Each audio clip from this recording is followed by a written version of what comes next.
há um momento, se quiserem, em que nós nos apercebemos que estamos perante o mesmo buraco, que é a parte mais, é o momento mais crítico, eu acho. Enquanto nós caímos dentro dos buracos, sem nos darmos conta, o facto de acharmos que é culpa dos outros, de certa maneira, protege-nos. É claro que protege-nos de uma certa, como é que eu ia dizer, a ausência de clarividência é como uma casca protetora. Eu acho que a parte mais delicada, o momento mais delicado, mais doloroso mesmo até, eu diria, é quando nós já vemos o buraco e nos vemos cair dentro dele. E temos consciência que podíamos não cair, mas que, sabem, que é o mesmo buraco, já conheço. Se eu não cair, o que é que eu vou fazer até às 3 da tarde? Há como que uma espécie de sentimento de conforto. É uma coisa conhecida, sabem? A gente até já sabe onde é que aquilo vai dar, eventualmente. Fazemos de conta que não. Quando estamos no momento de estarmos à beira do buraco, nela do caio, não caio, caio, não caio. O que é que eu faço? Caio! Não é? Mas a tendência para cair, a tendência para voltar a cair é muito grande. É o momento em que ela diz, cai lá dentro outra vez, é um hábito. Vi o buraco, vejo claramente, mas cai lá dentro na mesma, porque de alguma forma é quase como se estivesse habituada a cair. E depois junta-se aqui um outro elemento, e às vezes que é mais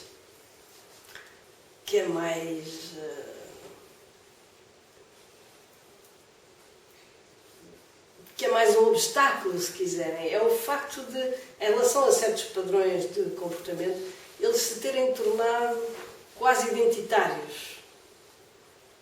No sentido em que, se eu não caísse no buraco, quem seria eu? Sabem o que eu quero dizer?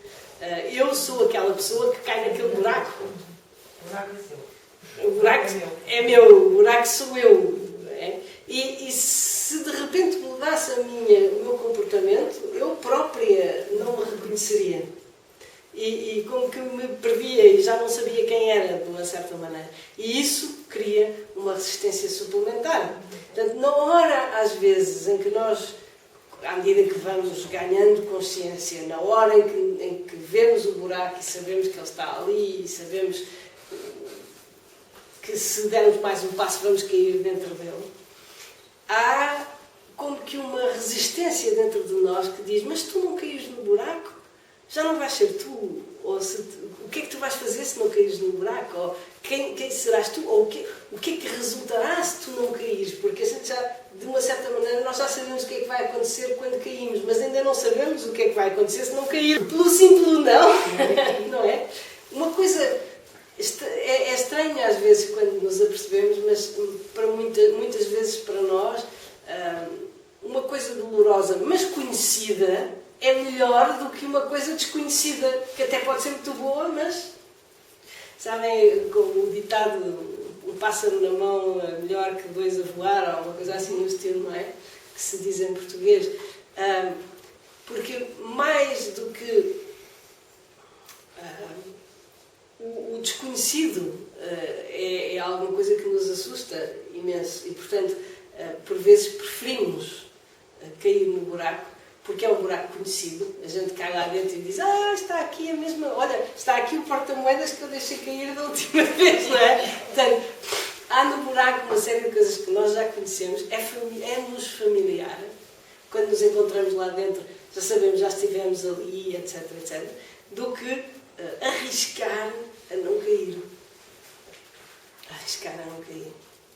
E por vezes mesmo, acho que provavelmente para nos desculparmos, para não nos sentirmos culpabilizados, achamos que não temos outra alternativa. Há uma espécie de... é como se o buraco nos atraísse, se quiserem. Sentimos como houvesse uma grande atração. Está ali o buraco e estamos tão habituados a cair nele, ou já o conhecemos tão bem, ou há qualquer coisa que nos atrai.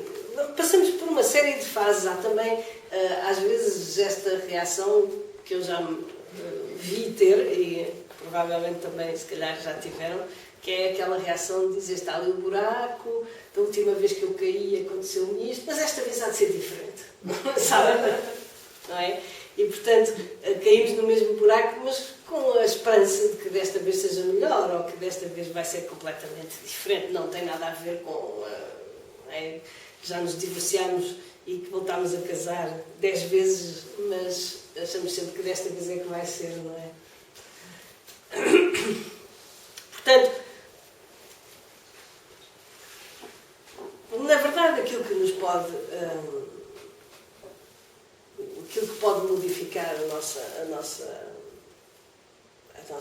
rota é mesmo irmos progressivamente acordando para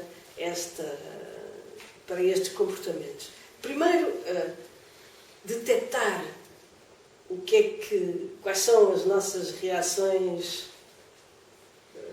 poderíamos dizer neuróticas, talvez seja um bocado forte, os ingleses usam muita palavra, mas detectar os nossos padrões desadequados ou detectar os nossos padrões problemáticos. Não é preciso fazermos uma terapia, nem, e muito menos um olhar, pousar sobre nós um olhar muito acusador, não é nada disso. É pegar numa... Nem é preciso fazer tudo ao mesmo tempo também, não é? Começar a detectar os nossos padrões problemáticos significa, por exemplo, um dia encontramos numa situação aborrecida e começamos a fazer aquele trabalho que eu dizia há pouco, ver quais foram os passos que levaram até aí. Quando existe qualquer espécie de conflito ou alguma coisa que não está certa, não começar por ou seja, deixar de ter aquela reação de ir logo à procura de culpar alguém. Parar um bocadinho. Não quer dizer que não haja, como eu disse, não quer dizer que as outras pessoas não tenham cometido erros, e particularmente se for uma coisa a nível de trabalho, pode ser, é muito importante detectar se houve um erro por parte do colaborador, por parte de um empregado, por parte de alguém, de um colega, ou seja quem for. É importante detectá-lo, mas não usar isso como desculpa, se quiserem, como desculpa para não olhar para dentro, para não olhar para nós, para não ver o que é que nos conduziu àquela situação, como o mestre Zen que não estaria na Praça da Beitual ao 9:15, não é? Portanto, quando existe alguma situação problemática, desmontá-la, peça por peça, e ir até onde conseguirmos, é? Até ao momento em que dissemos: mas se eu tivesse agido assim, isto poderia ter-se evitado, ou alguma coisa do estilo. Perceber onde é que está aquele hábito nefasto que nós temos hábito de reação que nós temos e que produziu tudo o resto para me levar até àquela situação. E depois de identificar, provavelmente ao fim de uma ou duas situações, uma ou duas vezes, ou algumas vezes de ter feito esse caminho ao contrário, começar a tomar consciência do momento em que eu estou. Há um momento em que eu estou à beira do buraco, sabe? E penso: se caio ou não caio? E é nesse momento e é aqui que a nossa capacidade de estar conscientes e de ganhar liberdade sobre os nossos hábitos nos pode dar a tal liberdade de fazer uma escolha diferente, percebem? Porque muitas vezes nós repetimos as coisas meramente por hábito, de facto. Há uma pressão, digamos, é como um balanço de alguma coisa que vai a descer por uma montanha abaixo, se quiser. Para travar essa descida não é fácil. Mesmo que, imaginem, ver uma coisa, um carro que está numa descida e se destravou. o carro vem a descer, e mesmo que venha a descer e ganhe velocidade, e mesmo que chegue a uma superfície plana, vai ainda avançar um bocado até parar, porque vem com um balanço. Não é? E, portanto, todos os nossos hábitos funcionam um bocado assim, dessa maneira. É como um balanço que nós ganhamos pela repetição de uma determinada coisa, a qual foi feita 99 mil vezes de maneira inconsciente, e depois de repente nós ganhamos consciência. É como quando o carro entra num plano, não é? Ele vem a descer, e isto corresponde à fase em que nós repetimos as nossas ações, os nossos comportamentos, as nossas atitudes de uma maneira inconsciente. E depois, de repente, ganhamos consciência e entra num plano, mas ainda vai demorar um tempo até conseguir travar esse impulso. Portanto, temos também que ter alguma paciência connosco. Mas, e quando finalmente ele desacelera o suficiente para nós nos apercebermos que temos a liberdade de agir de uma maneira diferente. Isto é importante perceber, no ponto de vista budista, o nosso caráter, aquilo que nós achamos que somos, e que às vezes usamos de uma maneira, quando dizemos, por exemplo, eu sou assim, e as pessoas têm que, ou gostas de mim assim, ou então vais-te embora, ou eu sou assim, não vou mudar, ou essas coisas que nós dizemos são, na realidade, normalmente são ditas em momentos de irritação, ou em momentos de confronto, ou de conflito, etc. Mas refletem uma determinada crença que nós temos, que o que nós somos se resume ao nosso caráter, se quiserem, ou que o que nós somos é definido pelo nosso caráter. Portanto, sei lá, eu sou preguiçosa, ou sou bondosa, e normalmente achamos também, temos uma ideia de nós próprios completamente a ideia que nós temos do que somos é completamente irrealista, também, geralmente. Mas, pronto, seja como for, se nos pedissem para nos definirmos em meia dúzia de palavras, ou até uma centena delas, iríamos dizer, eu sou assim, assim, assim, assim, e achamos que isso é o que nós somos, se quiserem. O budismo, o que nos diz em relação a isso é que aquilo que nós achamos que somos não é senão o resultado de um hábito. E se formos ver, por exemplo, as coisas que as pessoas... Às vezes eu ouço pessoas, por exemplo, que dizem quase como se fosse uma... Como é que eu ia dizer? Uma coisa extraordinária. Que falam dos seus gostos, por exemplo, como se fosse uma coisa extraordinária, ou algo que as define e que as distingue das outras de uma maneira completamente distinta. Por exemplo, um português que diz: eu adoro bacalhau. O que é que isso tem de especial? Quase todos os portugueses adoram bacalhau, porque é cultural, percebem? Muitas das coisas que nós gostamos, por exemplo, em termos culinários, são simplesmente as coisas que nós comemos quando éramos crianças. Não tem mais nenhum mistério. E quando às vezes, se formos viver para um país estrangeiro, por exemplo, e nos depararmos com outras comidas ou outras coisas, se as comermos, se tivermos abertura de espírito para as aprender, para provar sequer, porque às vezes eu ouço pessoas dizerem assim: eu detesto não sei o quê, sushi, por exemplo, eu detesto sushi. Já provaste? Não, mas detesto. Como é que eu posso detestar uma coisa que eu nunca provei, não é? Portanto,